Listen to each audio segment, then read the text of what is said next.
How you going, guys? Welcome to another episode of the Fair Dinkum podcast. This week's episode, we got Brother Mukhlis that joined us on the couch, coming from Sydney, Chinese brother that actually learnt the Arabic language by not even traveling to an Arab country to learn it. So learning it from Australia, being born and raised here, alhamdulillah, he shared his experience with us, and through this experience, he showed us some tips and tricks, showing how he developed his discipline and consistency with the language, and that showing that there's actually no excuses to learn the language of the Quran, and also the benefit it has to his life. So definitely you guys will enjoy this one, and yeah, see you in the next one. Look, you get different types of people. You get some people that love it, they're like mashallah, and they'll be like, look, it's a Quran, and they'll go with you, right? And you'll get some people that don't understand you, even though like they might speak slang. They're like, sorry, and then it'll go into like broken English. It's me. Yeah.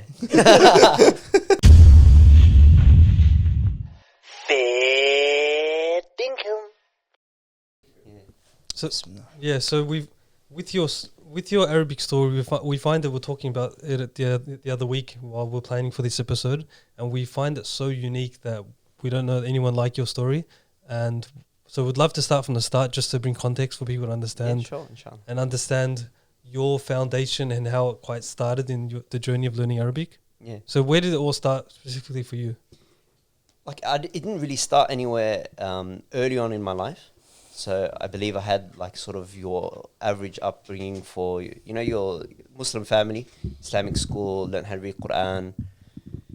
And then just in university, you just got exposed to like, you know, different things, and you had opportunities to sort of try different things. And, you know, one of those things I was able to try was, you know, getting involved in like the MSA, getting involved in Arabic, getting involved in like, you know, learning the deen a bit more seriously. And personally, one of the things that actually hit with me was grammar. Because wow. Yeah, it's a bit strange. Yeah, it's not a common... Yeah, it's not a common thing. I suppose it's the nerdy side of things. So I was like, you know, doing a science degree. I really like all this logical stuff. And I said, wow, this is really like logical. So I liked it. You know, I was willing to put in effort.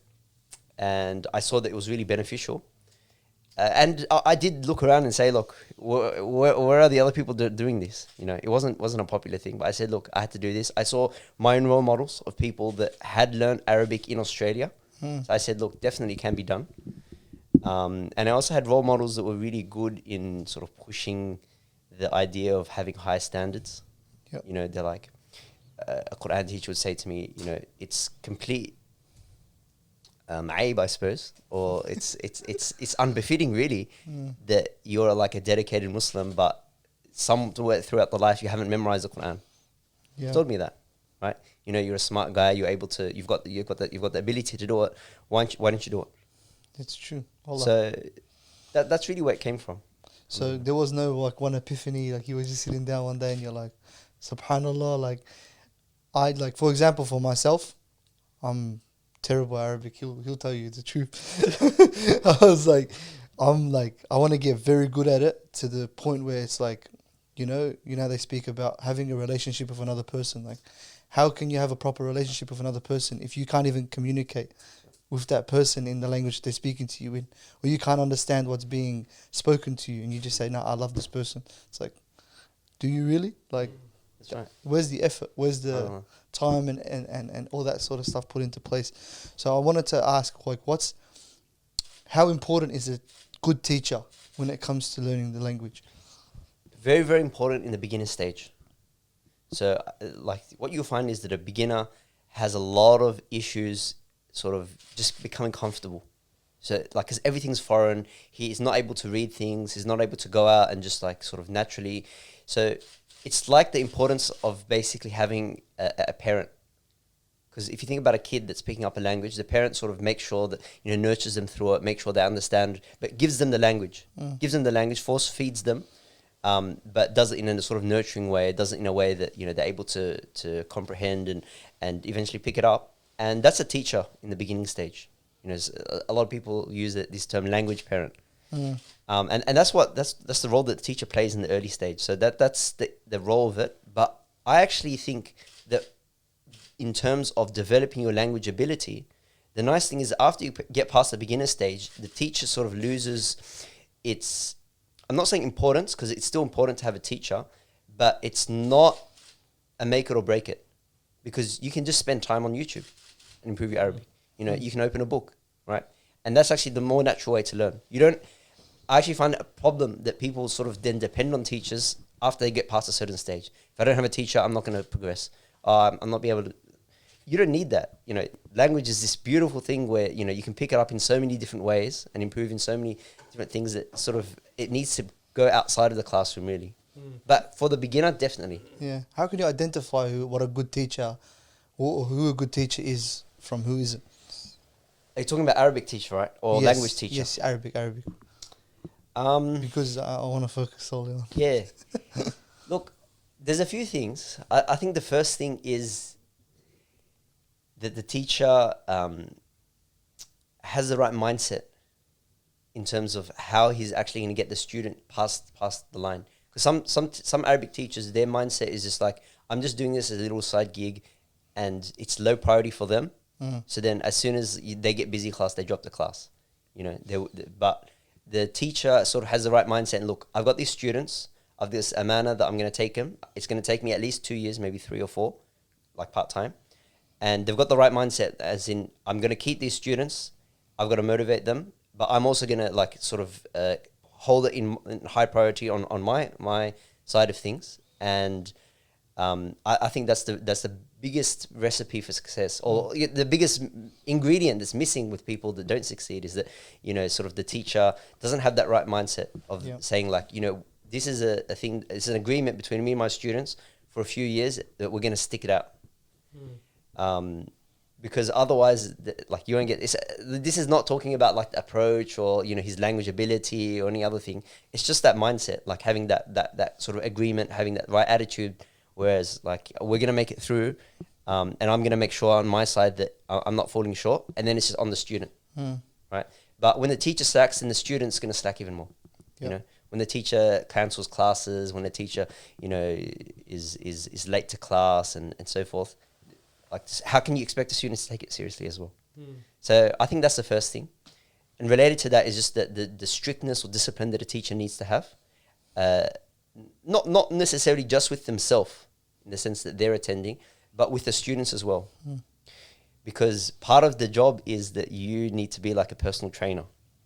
It's like, for someone to become fit, you need to like really just tell them, stop being lazy, stop eating all this junk food, you know, be strict and be this accountability factor. And that's how you get success, right? Same thing with Arabic. It's a sort of this like difficult, long journey, but you'll get success when you're able to sort of get your students to comply. Back in the day, they used to have an accountability factor called the asa. Yeah. You know? Unfortunately, I don't know. Lost that. What's the opinion? Do you reckon we should bring it back? Yeah. He pleads the fifth on that one, right? Straight away. I love it. SubhanAllah. But I feel like that's that, from what I understand, is a massive problematic thing that used to happen in our communities, at least. You know, the Arabic teachers used to take it on as a burden. Like, it felt like a burden because they used to come in with, you know, the aggressiveness when they got something wrong. And what happened is they left a bad taste in a lot of the community's mouths. Like, I'm not too sure what it was like in the Sydney scene, but in Melbourne, I think there were a couple of teachers that were notorious for breaking out the asa, you know? So I agree with, when I hear the fact that it's like, okay, when you take in that responsibility, I understand that it's like a long-term commitment until, inshallah, like something good happens. But just in general, with your experiences in like growing up in Sydney and learning Arabic from, you know, did you have a sheikh that you were learning from? With respect to Arabic, I had a sheikh that kick-started my journey. Sheikh Aslam, he's also a Medina graduate. He was up in Brisbane. He's based in Brisbane. He's also a dentist by profession. But he came down to Sydney and he ran a course, and that kick-started it for me. So I didn't really, or wasn't able to continue. And Sheikh Aslam, he brought some other teachers with him. We continued a little bit online. So he really started it for me. But unfortunately, I didn't have like one sheikh that was able to take me like 2, 3, 4 years part time. So it was sort of like I was left on my own, but it worked out well for me, alhamdulillah, because I was able to sort of have that discipline, keep that motivation going, and I was able to enjoy the journey as well. So because that's how you're able to do something over a long period of time. And you teach Arabic now full time, correct? Yeah, that's right. So, you have different kinds of people that walk in. You have the people that are self-starters, that are very motivated, that do want to do it. Then you have the ones who maybe need a little bit more push. Do you change your teaching methods based on the person? Or is it something that you're like, okay, there's one given method or there's one proven method that works and I'll just work with that? So I do have classes that go, even though they're like at the same level, the beginner levels, they go at slightly different speeds. So I'll go according to the class. As a teacher, all I can do is teach to the middle of the class. I can't sort of like really cater, or I shouldn't cater really just to the top students. And I can't slow all the way down to the lowest sort of weakest or student needs the most help. So I sort of just go towards whatever the pace works with that class. However, I do offer a lot of individual support like to the students. So I sort of, say, I felt that, you're really struggling. What can I do to help? What can you do to help? What can we do to change this exam result? And so forth. And that sort of like allows me to cater for like the fact that there are some students struggling in class, but sort of I give them extra attention. And it's mainly just sort of motivating them, because I don't believe the approach that I've taken or the approach of learning Arabic is really about it being tough and rough.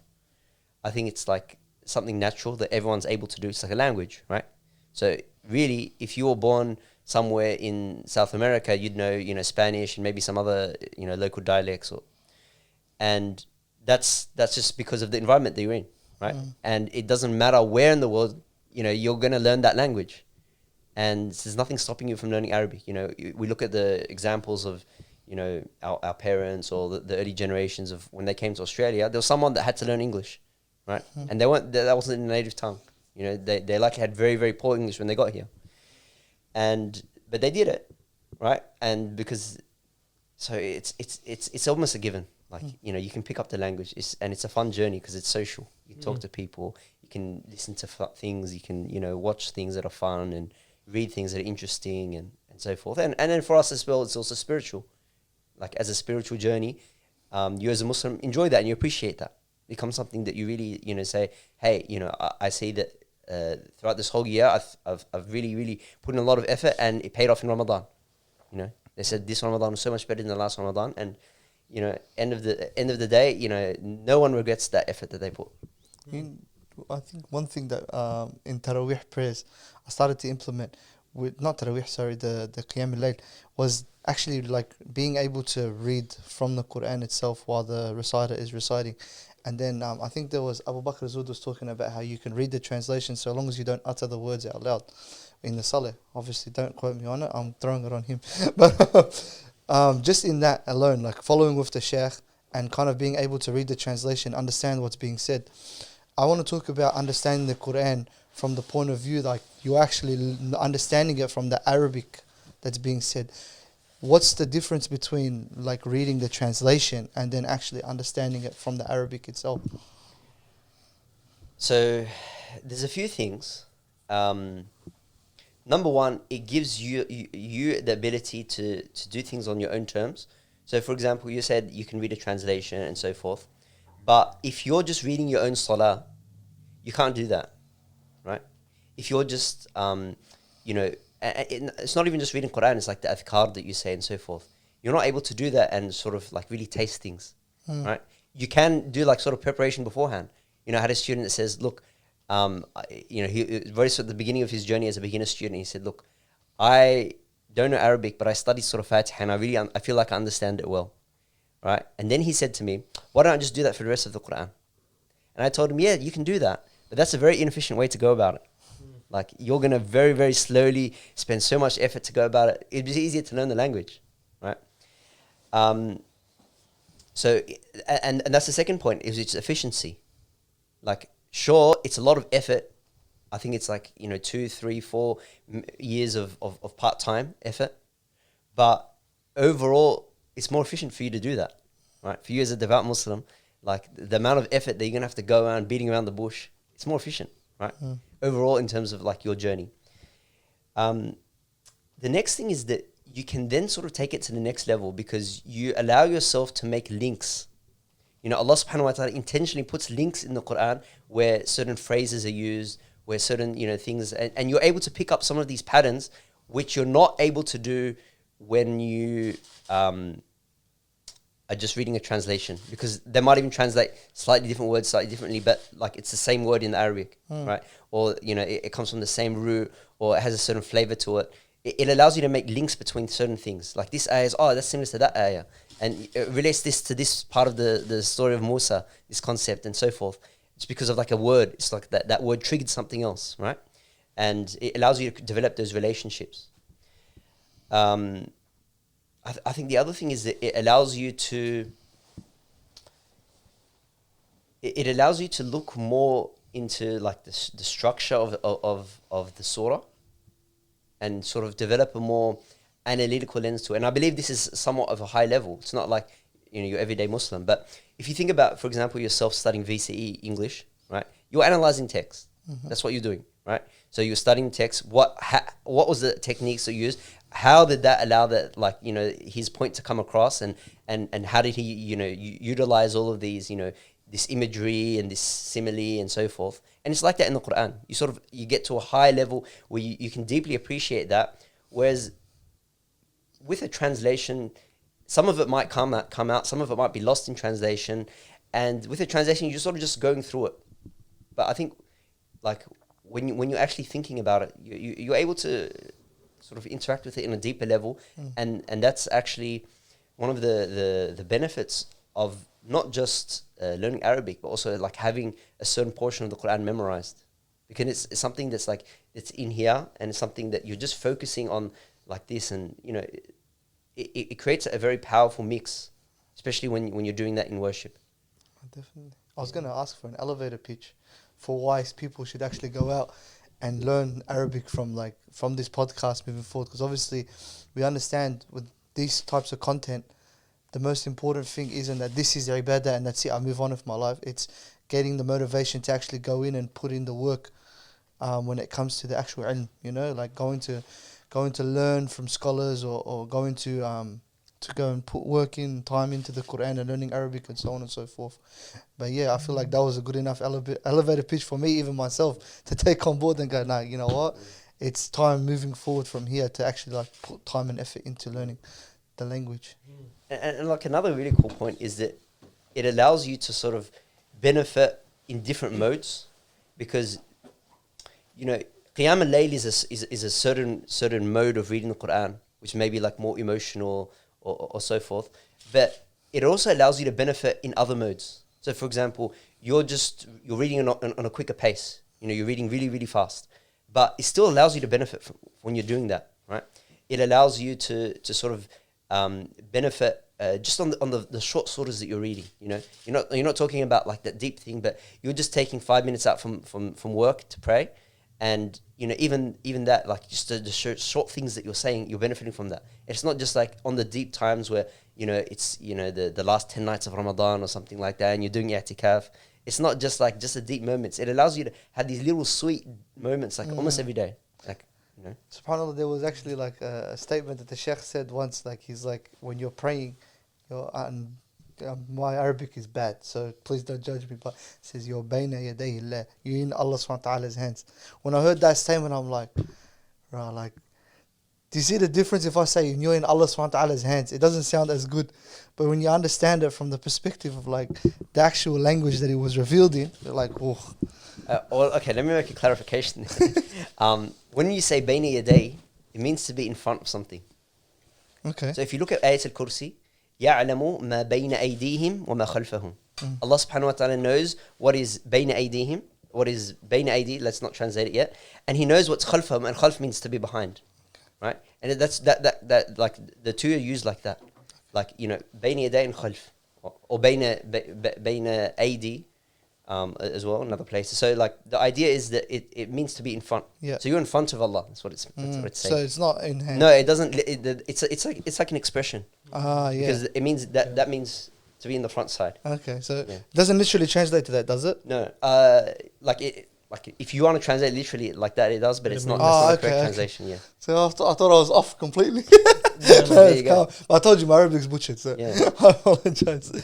But I think Ali, you want to delve into the past, huh? I just wanted to ask more about like your consistency over time. Like I know you said you mentioned about learning in university, Yeah. but I feel like the early years of staying consistent, especially learning in Australia, that's quite hard because I'm currently a high school teacher Mhm. and I see the struggles through high school students till this day. Yeah. I lived it, but then I still see it till this day. How was it for you, like staying consistent, staying on the path of learning the Arabic language and just keep on moving? Yeah. Look, I think it's really hard now because, like, you know, when I went to high school, which was what, like 15 years ago, when I graduated from high school, Oh, it doesn't look that old, subhanAllah. MashaAllah.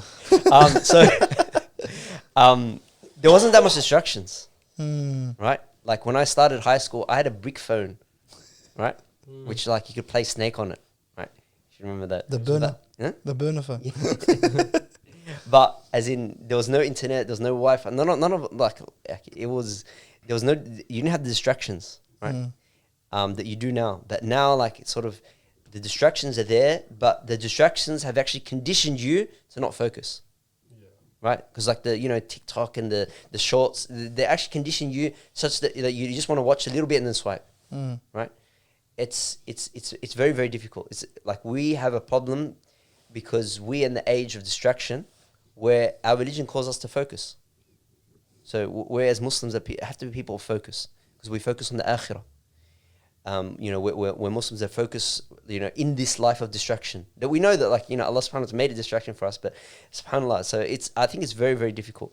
I think that's a hard question to answer now because the reality of it is actually very hard. I think everyone needs some sort of restraining factor on this phone that's sort of conditioning you not to focus. So there needs to be something like that people practice where there's some limit, because we can't just like allow this phone to keep conditioning us to be people that don't focus.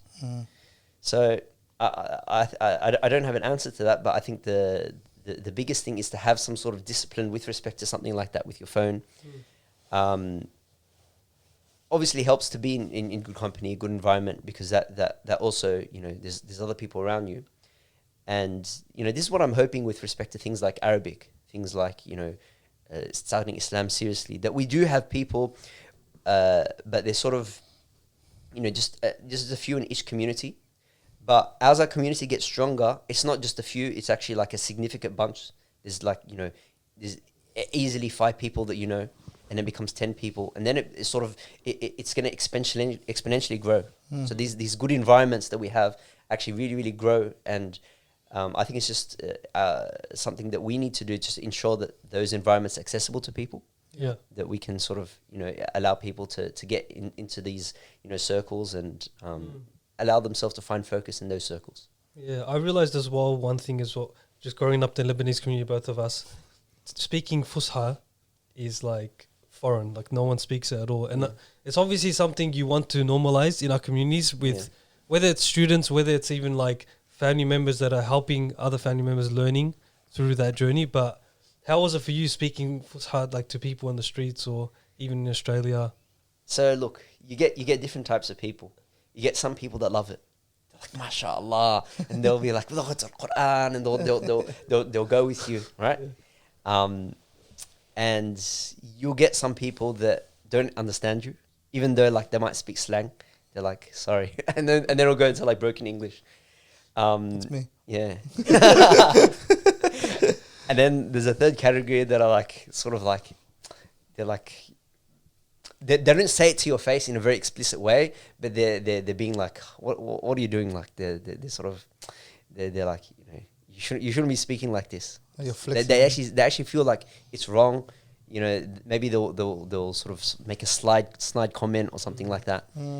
But generally speaking, I think it's more positive in Australia, right? Oh wow. Because when you go overseas, like that cultural perception of speaking proper like Fusha Arabic is even deeply ingrained.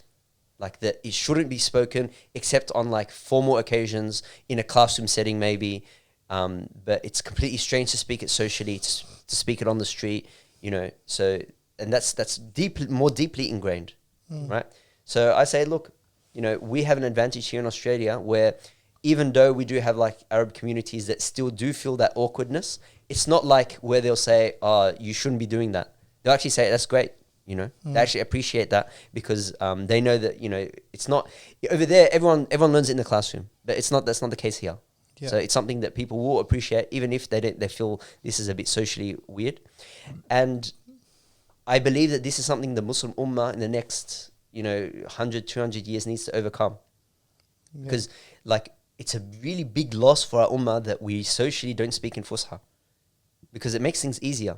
If you look at the Arab world has really low literacy rates for a few reasons, right? They're actually like, you'll find that generally they're not very, it's not like here where, basically everyone knows how to read well. You'll find a high school student doesn't know how to read very well, right? I don't mean read as in like he's able to read Quran. I mean, he's able to open a book and read, like what you could expect of someone his age here. One of the reasons is that the spoken language is different to the written language, like Fusha and slang and Ammiya, right? Which is not the same here, for example, in Australia, right? We have a spoken language and a written language that are quite similar, right? So basically what you even like, I remember my high school teacher saying like, when you write, you should just write like you're speaking, right? Yeah. Just because I was trying to be fancy and like, no, don't do that. And but it's a written language, right? The spoken language, written language is the same. But because they have that difference, right, they have to bridge that, and then basically it's like they're learning like a second language almost, even though it's closely related to the first their slang dialect. Then on top of that, just the culture there is that they don't have a culture of reading generally, primarily in the sense that they don't have public libraries, right? So here. And like, it varies from family and community to community, but we have very good public libraries. And, I was brought up in a library in the sense that, we'd go there every week, we'd borrow 10 books, we'd read them. And, my dad, we didn't have phones, right? So, as a kid, my dad would have to like take the book off us and it's like, guys, time for salah. How weird does that sound these days, yeah? Yeah. This is the proper way of anyone becoming, like good and comfortable and actually really, really, able to do something with the language, right? And unfortunately, even in the Arab world, that's a big problem because people don't have public libraries, they don't have access to those books, they don't read widely, and obviously, technology means that people don't read anyway. 100%. Or they read captions at the bottom of the videos if they exist. Yeah, that's the only reading they do. The subtitles, but bro, I wanted to go into like, I remember there was a concept when we spoke to Sheikh Bahdoun the other day. He was speaking about burning the midnight oil. So just in general, like the whole topic of kind of putting in the hard yards, and now nothing comes easy. I wanted to ask you for any of your stories of you burning the midnight oil. Any interesting things that happened? Any techniques? Yeah. So about 8 years ago, I wrote a course called we call it the Arabic Intensive Course. So it was a 14-day course, and I don't know like how I had so much motivation back then, but writing the course was burning the midnight oil. We literally stayed up at night, and when I say we, it's like I got my wife involved. So like I was writing the content, and she was like doing all the like formatting, and this is before we had any kids, so it was actually fun. We're like they're up at 3 a.m. and like discussing how the book should look and things like that, and that was actually really fun. But I believe I benefited a lot from that because there's like all this effort I was putting in. I got commissioned later on to write a course, Quranic Arabic course. Quranic Arabic is basically a grammar translation course. So focus on grammar, focus on translation, but just focusing on Quran. So not focusing on, everyday speech and everyday words. Here's just words in Quran, we just focus on that. It's a good idea. And, I got sold to do the course even though I didn't really want to develop it. And there's a lot of midnight oil to produce that. we wrote 3 books, and the 4th, but I ended up scrapping it. That we, like me and other people, we made the executive decision to scrap the book because I felt the approach isn't right. And then just studying, the study life. Sometimes, especially when you have kids and that, you have to, you do have to literally burn the midnight oil and stay up quite late, because that's the sort of time that you have as a parent. That's quiet, and that's late at night or early in the morning. Very, very early in the morning. So you get up like, something ridiculous like 3 a.m. or 4 a.m. and you say like, I have to study. And actually, this is one of the things I liked about the university system, so studying, is that like they did have times of pressure. So, studying and saying like, all right, I've got this Nahwu test. And in the back of my mind, I know like if I just go and study it, like, go without like really burning the midnight oil and pushing extra, I'll probably get like, 90%, right? Because the test isn't really that hard. I said, look, this is my opportunity. So I'll burn the midnight oil and I'll like really push it to the next level. And, it's you look back at it and you really enjoy those times. I love hearing those stories, because it kind of puts you in a position when you're actually in those moments. Like, for example, I remember hearing like there were scholars in the past, they used to sit on the edge of like buildings, and like, so if they were falling asleep, like they'd fall off, so they're just like focused, they're locked in. Some of them even like kind of sitting in front of like concrete pillars, so that if they start to fall asleep, they bang their head really hard and they wake up, so they don't actually fall asleep. But subhanAllah, like hearing that sort of stuff, you understand like the contract that you're signing basically to go down that path of hard work, and the initiative it takes to actually get to somewhere, or to a position where Allahumma barik you are, or where other people are who are, learned. It's not something that's just given. It's something you have to earn. So I think that's something that we need to dispel in the community, at least for the TikTok generation, to understand that you can't learn it off of a couple of TikToks from shiuch. 100% hard work. Yeah, I also feel like one of the things, or possibly excuses people would use for like not just learning Arabic language or extra studies, learning something, is like, I don't have time. Learning in the West, not having to go overseas, because not everyone can. Yeah. Even though it is like a great life opportunity, but then learning Arabic while working or having other studies. How do you find with like your current students or students you've had balancing these things in their lives? Yeah, it's difficult. And for me, it's a matter of prioritization. Like where is it in your priority? Because if it's low in your priority, then anything that comes up will become an excuse. I've got, this social thing I got to attend. I've got this, my boss asked me to work overtime, so I can't come to class. But if it's high enough in your priority, you say, look, sorry, I can't do that. Sorry, I can't come. This is a set time. So for me, it's a matter of prioritization. And it's a challenge, because in the life that we live in, there's a lot of social expectations that financially you're going to do well, your career is going to be, well, your family should look a certain way. And, people try to live up to those expectations, right? Especially in Sydney, yeah? Yeah. I didn't know that was another thing in Melbourne, right? Gucci this, Gucci that, Yeah. But subhanAllah, like all of those then make it very, very difficult to then reprioritize yourself in the right way. Right. But at the end of the day, our religion is just about having the right priorities. Saying La ilaha illallah is saying Allah subhanahu wa ta'ala is a top priority. And the religion is a top priority. So, it's just the struggle of you being a Muslim. Really. Yes, subhanAllah. I want to touch on obviously your family and your heritage and stuff like that. Do you still have family in China? Alhamdulillah, I don't. Okay. So, at some point in time, at different points in time actually, my family had left China. And for me, that's a really big source of comfort, because I don't have this sort of thing in the back of my mind. What if they lock up my family and stuff like that? Everyone's out. Yeah. And they spread amongst different countries, or are they all in Australia? So there's a significant amount of family here in Australia, but I've got a significant amount of family in Taiwan. I've had some family in Burma, some family, in different parts of the world, Saudi Arabia, Turkey, Malaysia. Because I think a lot of the people, or even this is myself speaking from a place of ignorance, we don't think about China as a place that would ever have had any heritage or any kind of Muslim history. Yeah. What stands out to you the most when somebody says like Islam and China, or the history of the two? What stands out the most to me? Well, let me give my dad as an example, my dad's side. My father, he's Chinese heritage, Muslim.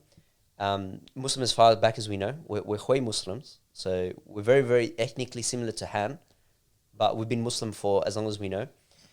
But he was born in Burma or Myanmar. And his family's been there for like the last 200 years. And the reason that they're there in Burma is that in the Qing dynasty, there were a lot of uprisings all around China, right? So like, you had the Taipan Rebellion and, all these really, really, really big rebellions that caused the actual government, the Qing dynasty, a lot of problems, right? Now, my father's originally from a province in the south, bordering with Burma, called Yunnan. And that's actually considered like... It's similar to Xinjiang. They sort of consider it to be like right at the edges of the kingdom, and they consider them to be like a little bit like barbaric, and these guys are uncultured and stuff like Villages, that. yeah, Yeah, something like that. And what happened is that there were all these like there was a bit of government oppression or whatever, and there was a really, really, really big Muslim rebellion there, in the sense that they actually formed an Islamic sultanate, and it lasted for over 10 years, right, in Yunnan, China. And then the government like sort of cleared up other rebellions, and they came in and they had new cannon technology, so they completely massacred the Muslims, and they fled. So my family fled from China on my father's side, and they've stayed in Burma ever since. So for me, that's like quite a proud amount of history, to say I had some grandfather that was part of some rebellion. We had a little Muslim state there in China. Yeah. And when I went back to Yunnan, like there's a very strong Muslim population there, and it's actually like in itself very unique to other parts of China, like because most Muslims in China are sort of northwest, but this is like south, southish. Like it's sort of like geographically isolated from the like sort of they actually term it Quran Belt. The Quran Belt of China, which is like in the northwest. Right? So but that's a very interesting part of history, and it's a big shame because China was so sort of isolated from the rest of the Islamic world that it in itself isn't well known outside of it. And it was actually interesting because there's a few like practices that happened in China that was not standard in other parts of the world, but happened in China. One of them is women-only mosques. So they had women-only mosques and women imams. I believe they still run a few to this day, but that was a practice that was there in China that I don't believe anywhere else in the world they run it. Yeah. Yes, they get even more segregated. Yeah, it's kind of like they had this theological movement where they tried to like sort of explain Islam in sort of like Buddhist or Taoist or Confucianist principles. Mm-hmm. I actually maybe not Buddhist. I can't remember exactly, but probably more Confucianist Taoist. And there's a series of it's a very, very interesting thing where they sort of took Islam, but they tried to explain it through those principles, and that's a very like unique approach or unique sort of theology, and but very segregated from the rest of the world, sort of like and that's just the nature of China as a with its history and even currently. It is very segregated in itself. Like if you think about it, the whole world's like sort of interacting on their like global internet, and China's like got their own little system. Yeah, 100%. Right? So it's to this day, So for me, subhanAllah, the one thing that stands out the most is the fact that obviously like when we speak about like Islam being spread to different places, we always hear that the merchants from other countries come in and then they have those relations with the people that are there, and then somehow they kind of see or they transmit the beauty of the deen, and then like it always it always like brings it back to, you know, the Rasul Sallallahu Alaihi Wasallam being brought here to perfect character, you know. It always reminds me of that.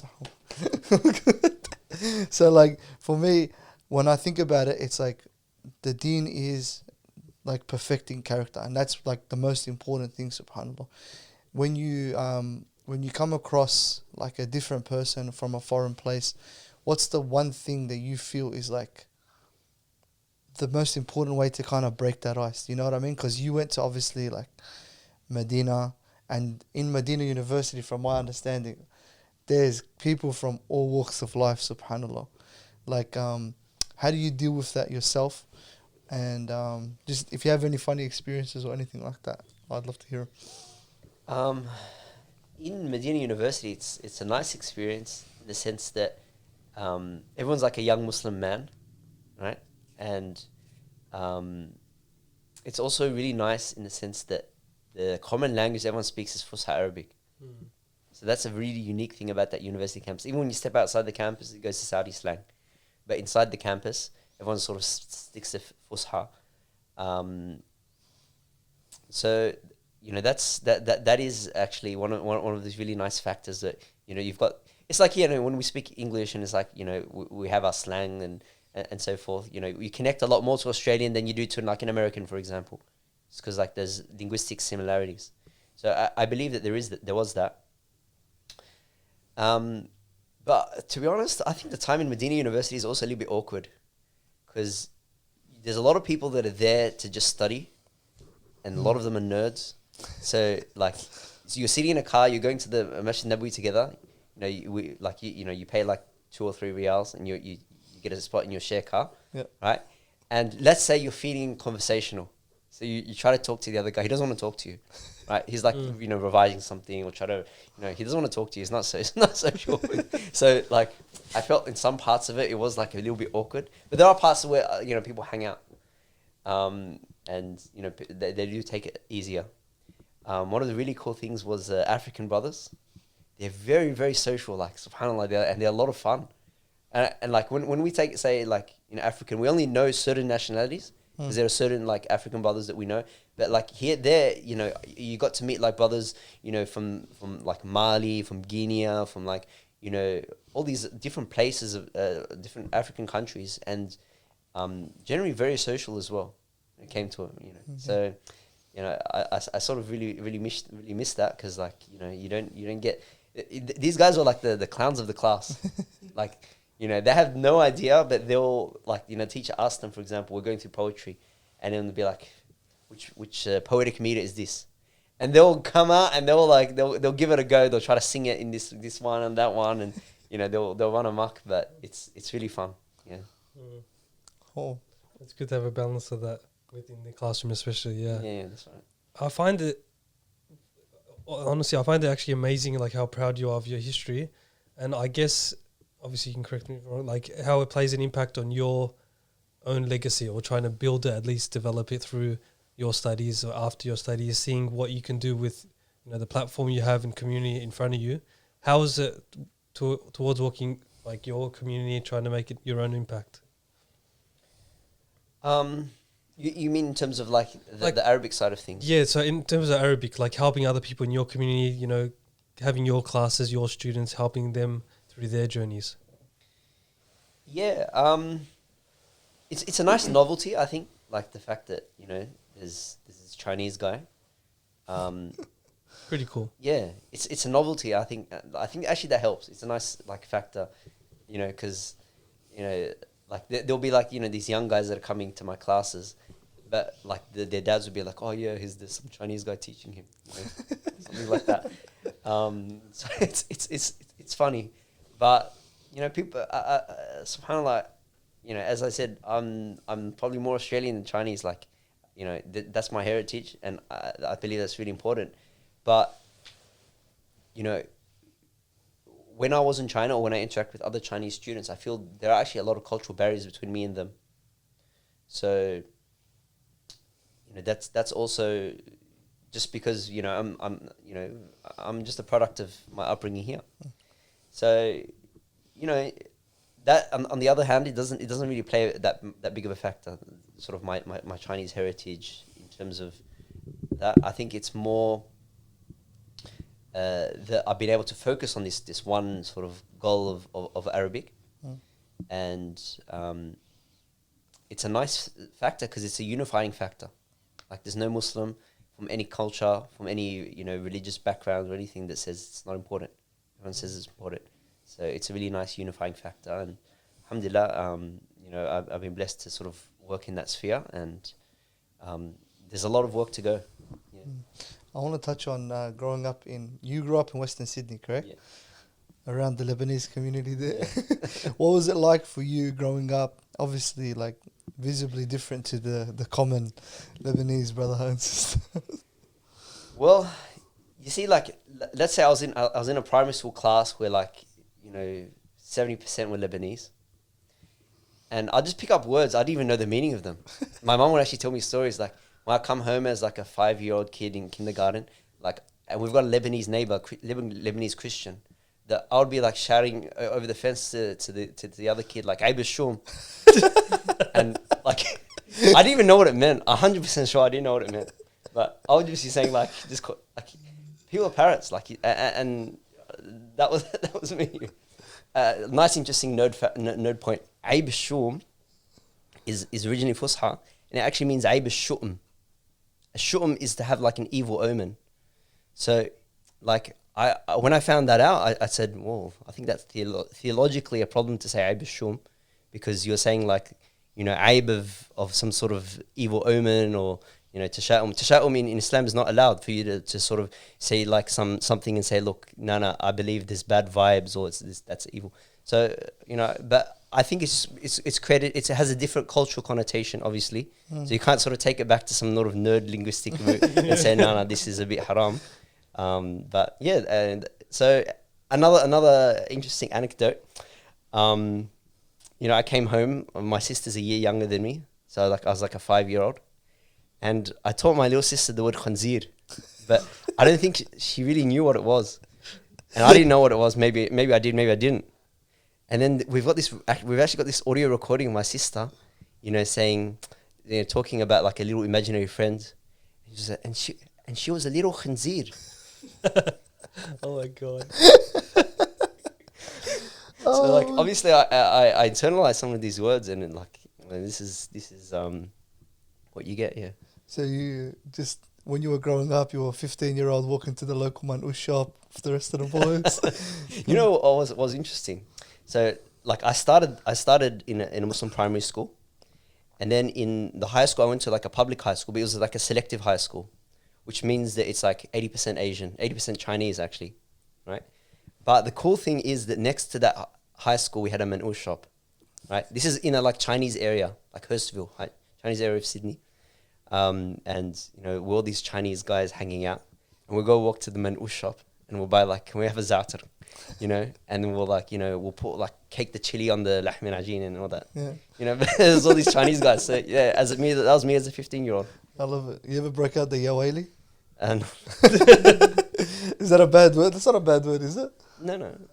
Yeah, it's calm, but yeah, subhanallah. For me, it's always interesting to understand, because everybody who lived in Sydney, whether you speak to somebody who's Pakistani, whether you speak to somebody they always feel like they had some sort of influx of Lebanese culture, like just put into their lives, subhanallah. But the community there, mashallah, is very strong. And Sheikh Shadi and the UMA Centre, Allahumma barik, they're doing great work.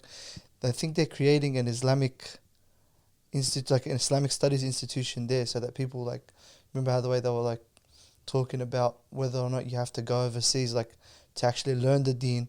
It's like there's going to be a university now in Sydney, subhanallah. Yeah, inshallah, down the track, it's still got, and that's why I see my work with Arabic being really, really important, because that is an important step for us to be able to overcome, for us to be able to do important things like that. Because otherwise, we have to send people overseas to learn Arabic to be able to study Islam properly.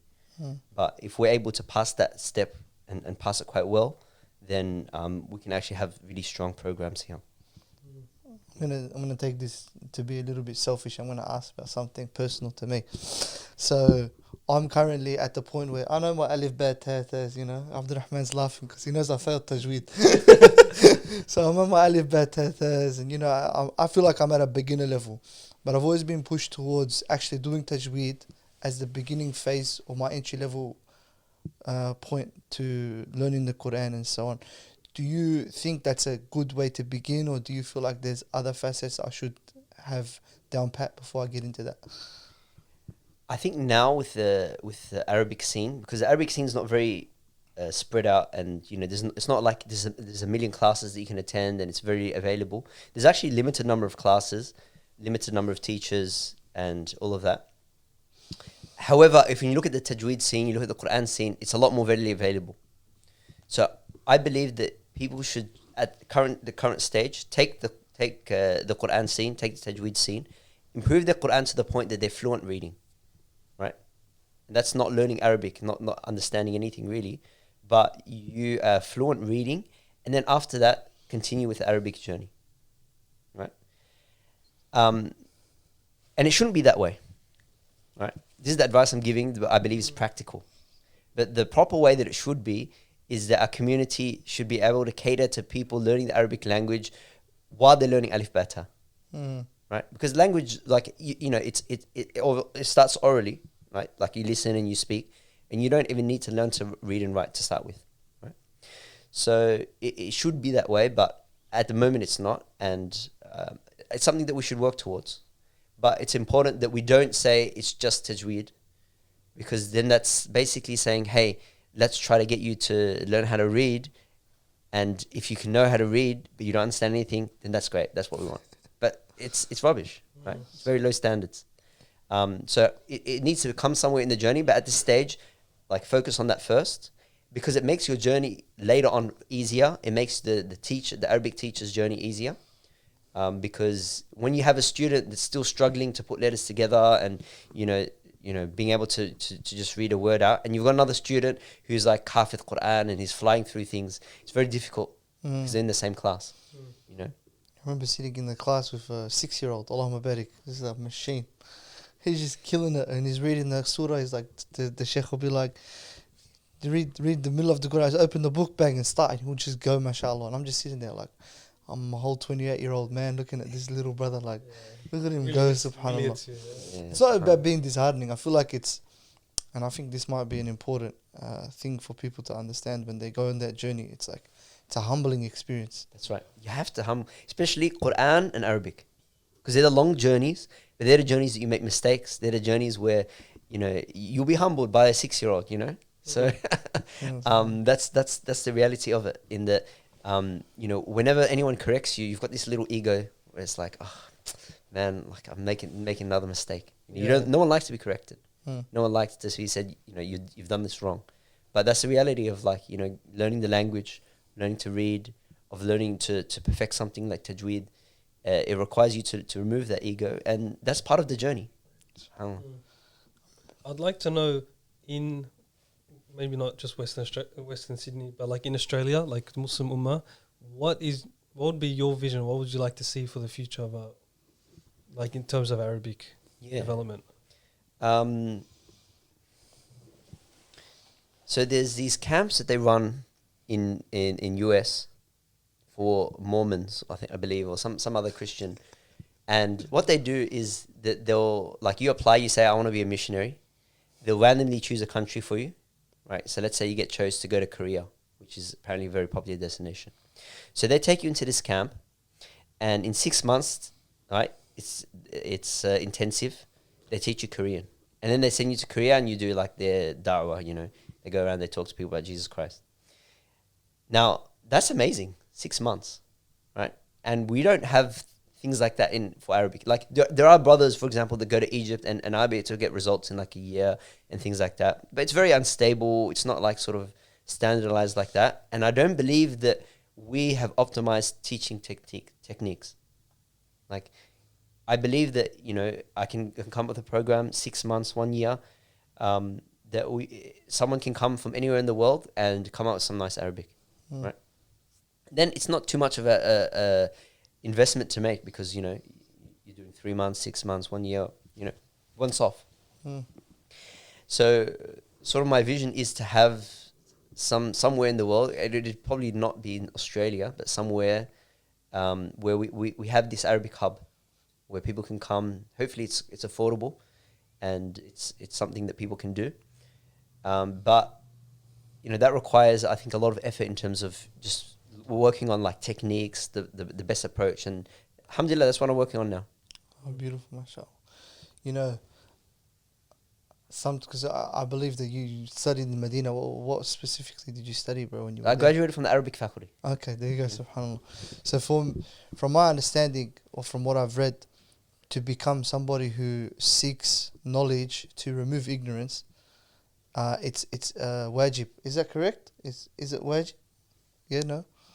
Well, sorry, just clarify. You're seeking knowledge to remove ignorance from yourself. From yourself. So Yes. because like obviously there's the benefit of gaining darajat. So you end up like achieving a higher rank in Jannah because you're seeking knowledge and because you're gaining that information for the sake of Allah subhanahu wa ta'ala. But is it wajib to become a student of knowledge like upon every Muslim? No. So there's a fard ayn, like a minimal amount that everyone needs. And that's the compulsory part.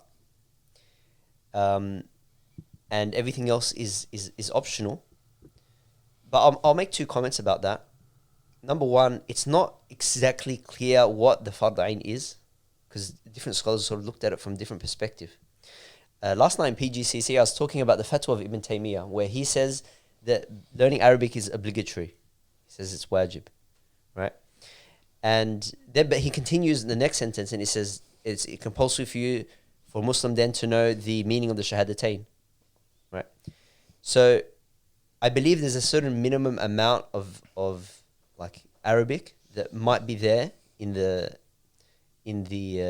minimum amount that a Muslim needs, fard ayn. So that's something. And the second point is about standards, holding ourselves up to different standards. Fiqh is always about what the minimum requirement is. So if you want to like live your married life, looking at the minimum requirements, and I'm going to do the absolute minimum, and I want, that's not how you have a healthy, marriage. Your family is not going to like thrive by just looking at what the exact bare minimum you need to spend on them is and things like that. It's not the way it works, right? So likewise, as a Muslim, we can't just say, look, this is what you have to do. It's about what I need to do for me to be comfortable as a Muslim, to be the best Muslim that I can, to be able to, navigate these difficult things that we find in the West and so forth. Definitely. I feel like, unless you got another question, I reckon it'll be a good way to end it would be to ask you, like, now I'm somebody who wants to start this journey. Can you recommend me either a book, a lecture, maybe even if you have a statement, something that you feel somebody should know or can actually like utilize to kickstart that journey, inshallah? Yeah. All right, here we go. There's this video on YouTube that's called How to Acquire a Language and Not Learn It, right? It's got almost 5 million views. It's quite, what's the word? There's like a lot of really like lame things, and he's a Spanish professor, right? And he goes through a journey. It's a 1-hour video. It's a little bit long, but he goes through a journey of himself learning Egyptian Arabic. So if you listen to him speaking Egyptian Arabic, you'll be like, "Wow, that's so cringe, man!" Like it's actually quite cringe listening to it. And he's got like sort of lame sort of things here and there throughout the video, but it's a good video, right? Because he explains how you sort of acquire a language and not learn it, right? So he explains some of the really important theoretical underpinnings of being a good Arabic learner and having an efficient journey. And I think it's a really good video to watch because he sort of shows you some of the things. He doesn't use a classroom at all. He just uses language exchange partners. So like, someone that wants to learn English, and he speaks Egyptian Arabic, so he's going to teach me a bit of Egyptian Arabic. I'm going to teach him some English, but he directs you as to how you become a good learner. So for example, you're coming and teach me Egyptian Arabic. I'm going to tell you exactly what to do. You're the teacher, but I'm going to tell you what to do, right? Because like he's a Spanish professor, so and he shows that in 1 year It's about 500 hours, I believe. He was able to pick it up just orally. He just speaks it, right? And I believe, you know, that like I don't think 1 year is because he's putting 10 hours a week, right? So I think one year is a little bit tough for someone that's balancing a lot of other things in their life, but easily 2 years, 3 years. Nice. Yeah. I think one thing I wanted to ask also, just before we wrap up, so obviously there's a transition period from actually like learning Arabic and then it becoming like, you know, you understand it, like reading it and being orally like proficient is different to actually understanding it from the language itself. So for example, now when I read Arabic or whatever, I'll read it and then translate it in English in order for me to understand.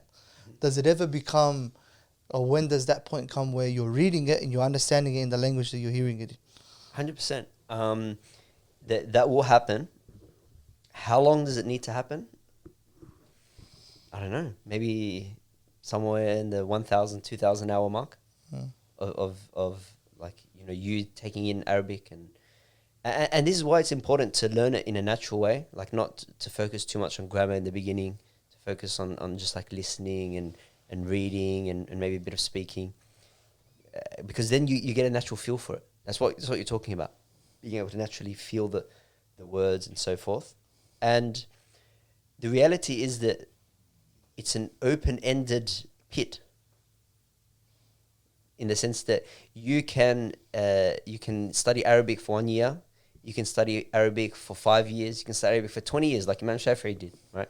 You can go and make that such a big thing, and that's going to result in sort of tangible outcomes in your salah, in your Quran, in your ability to learn the religion and understand things. So the further you go in that regards, the more it comes out from there. So it's difficult to say, because it's not a binary. It's not like you know Arabic or you don't know Arabic, right? It's like people different levels, you know. Yep. You know, and the more powerful you are in your ability to understand and to taste the Arabic, and even to have like the technical side of it, then you have so much more, because remember you're reading a divine text, right? Which like has no limits to it. So you're able to take more from it. You know, the more you go, the more you can take from it. It's like endless. SubhanAllah, it's just taste. I love it. Like for me, that's like the only way to describe something spiritual is to taste it. SubhanAllah. Yeah. This is what the scholars of Balagha talk about. They talk about taste, right? And they use that sometimes as a bit of a cop-out, because they can't explain. They're like, oh, it's just taste.